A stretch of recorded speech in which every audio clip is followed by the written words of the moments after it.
Nature has its way of giving men food, and one of these is fish.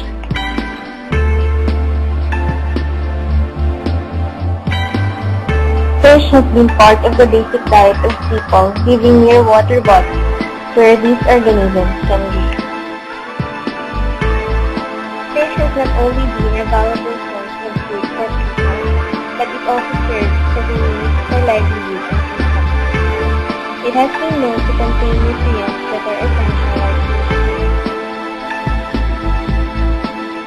With all the benefits that people get from fish, it is no wonder that the demand for fish products have increased. To meet this demand, the aquaculture industry has been developing and sustained in many countries around the world.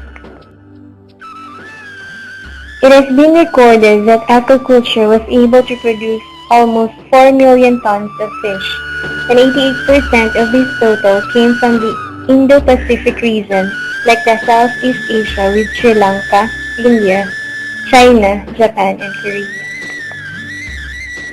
In the Philippines, the aquaculture industry accounts for 10% of the total fish production.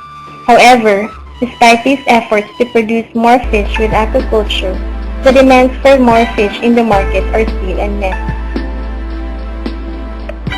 Because of this, the need for aquaculture to increase fish production became necessary. This is done by increasing the population density to a tolerable maximum, which means more fish grow in a given area. This method may have been proved useful. However, increasing the population density also increases the risk of disease outbreaks. Because of too much fish in a single area, the occurrence of disease outbreak is higher.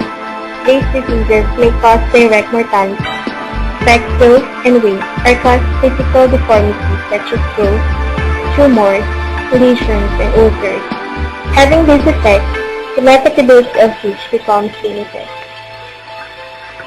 More so, infected fish may also cause illness when consumed by humans.